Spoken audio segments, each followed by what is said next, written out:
Hey there, winos. This is Vince.blind. Let's not waste any time. I've got 3 bottles of Riesling. We're doing a blind tasting on today's Wine Lab.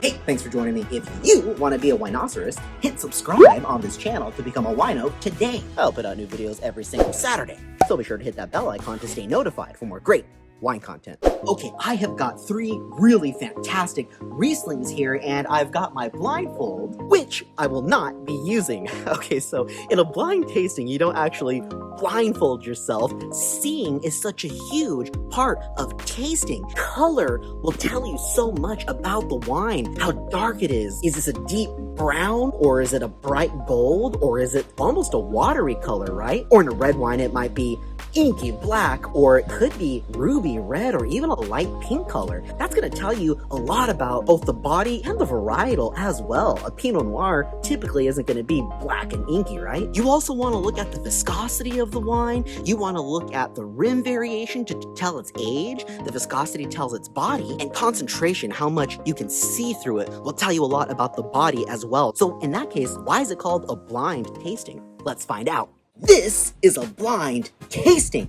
Okay, so I have these glasses marked numbers 1, 2, and 3. I don't know if you can see that 3 there, but I've got these glasses marked 1, 2, and 3, and my manager has poured each one of these in a glass, and I don't know which one she poured it into. So that's what we mean by blind tasting. By sight, smell, and taste alone, I'm gonna have to determine which one of these Rieslings was which. Let's jump into these wines first, and then I'll jump into the wines. Okay, first up is this Trimbot Riesling. Now, this is a Riesling from Alsace in France, and this is pretty much like Riesling Central when it comes to French Riesling. So it's going to be an old world wine and should give us a lot of minerality. Trimbach is really one of the top producers in all of Alsace as well. Alsace is a region that has been back and forth throughout its history of winemaking from belonging between Germany and France. So there's a lot of that great German Riesling stylization in here as well. And for the most part, Trimbach really appreciates dry, crisp style minerality in their Rieslings. So I'll be looking for a lighter color, a lighter body, and some crisp minerality in those glasses behind me. Okay, next up, I've got Fromm Riesling Spätlese. So Spätlese is actually a German designation. Did it sound German? That talks about the sweetness level of the wine. So this is actually not a German wine though. It's from Marlborough in New Zealand. And I know that New Zealand Rieslings are really appreciating a lot of sweeter style Rieslings, so I'm looking for a touch of honey and residual sugar to help me identify this one. And Spätlese, that does speak to that sweetness level, so this one might be the easiest to identify. Okay, last up, I wanted to go to another sort of classic Riesling location, and this is actually from the Willamette Valley in Oregon, and I really think that it's Chateau Ste. Michelle who made Riesling's popular in Oregon, and let's be honest with ourselves, they made Riesling cool in Oregon as well. So Chateau Ste. Michelle, a lot to offer there. This is a 2019 Brooks. I don't know them, I'm not familiar with them, but and I'm not as familiar outside of Chateau Ste. Michelle with Rieslings from Oregon, so we're gonna do a little deductive reasoning here. I know what I'm looking for in Alsace, and I know what I'm looking for in New Zealand, and the last one will have to be this Brooks Riesling. So without further ado, let's taste. Okay, I'm gonna go ahead and go from left to right here. I'm gonna start with this light one. Now, one of the worst things that you can do in a blind tasting is get ahead of yourself just from sight alone. But just from sight alone, check out the coloration on there when you compare it to the others. Okay, check out this really light body that's on this wine. So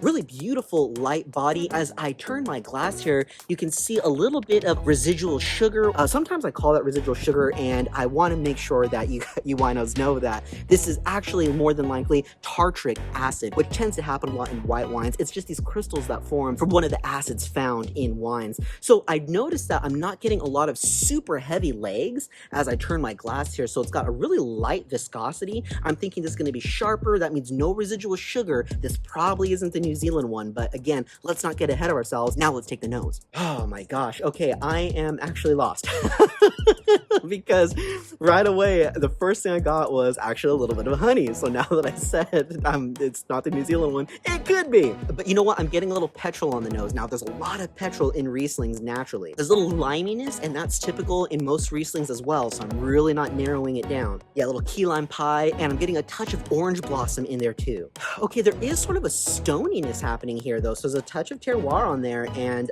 that could speak to the Trimbach. Okay, I'm ready to just get this bad boy on the palate. Let's see how it goes.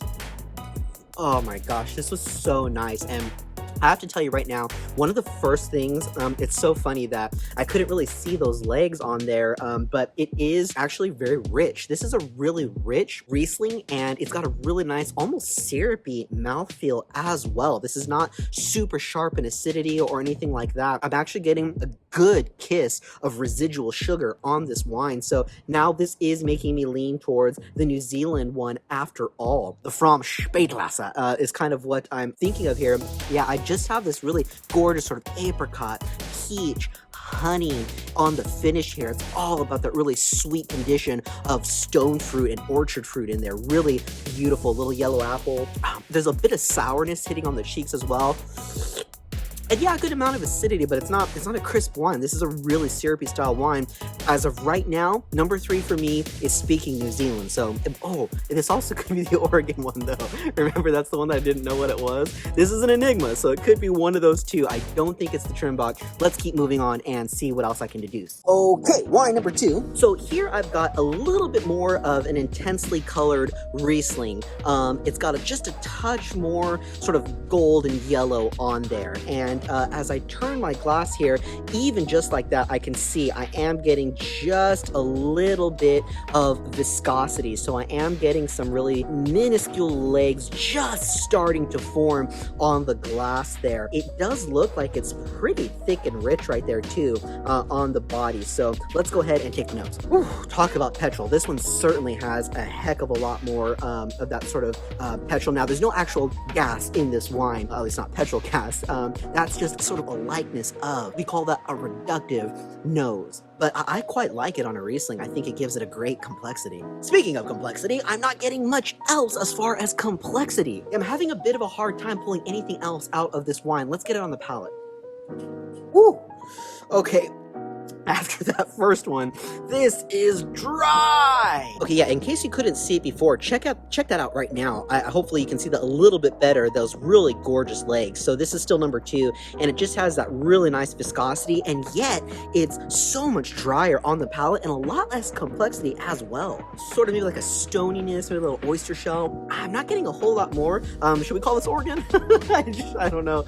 I really shudder to say that this is Alsace, but it very well could be. Of between the two so far, this certainly has the driest body and the most minerality. So this number 2 could be Alsace, but I want to taste all 3 before I make my final deduction. So let's go ahead and taste that third one, which happens to be number 1. Okay, so this one is going to be the most intensely colored. This one has sort of the darkest of all. Now, they all sort of have this mostly gold color here, light concentration, right? You can see my hand right through there. This one has some pretty pronounced legs as well. Those are showing up really nicely right away. Let's go ahead and take the nose here on number 1. Oh, that's a little bit muted as well. Wow, look at that color as I turn it. Just that really deep sort of gold shows up there. Reminds me of the skin on a yellow apple.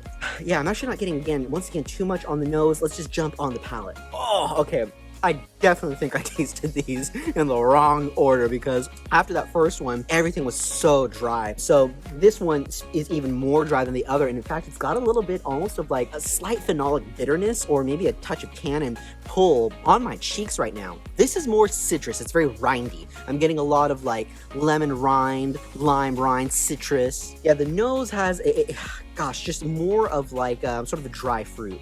You know what? This is so dry. I think this is the Alsace.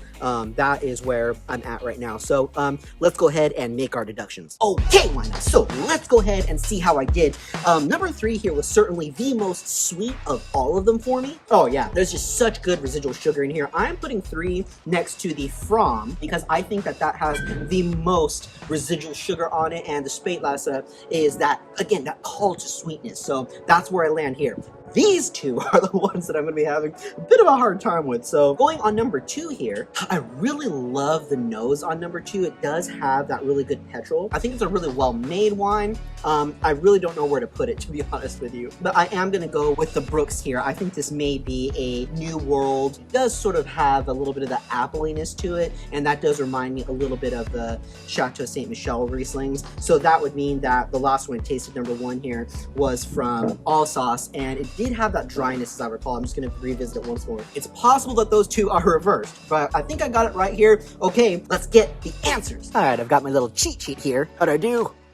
Okay, so 1 was Brooks. So I did have this a little bit backwards. It should have been like this, and I did say that it could have been reversed here. So 1 was this one right here is Brooks, and this is the one that I said it was super dry. But honestly, I felt like it had a lot of flavor to give. I'm so surprised at the Alsace. So let me revisit the Alsace, which was number 2, the Trimbach. So now that I'm putting 2 and 2 together, yeah, I can see a little bit more of how that makes the most sense. It's certainly a very nicely structured wine. I am really surprised at that sort of appliness that I'm getting from the Trimbach. I really didn't expect that. I was expecting a drier, more minerally style, and I actually got that from the Brooks. So that's super interesting. Which of course means that 3 was the Fromm after all. Okay, well at the end of the day, I know how to detect residual sugar. You know, they don't just hand these things out to anybody. Okay, hey, that was a little harder than I expected, and I will say I'm gonna fight for myself a little bit here. I will say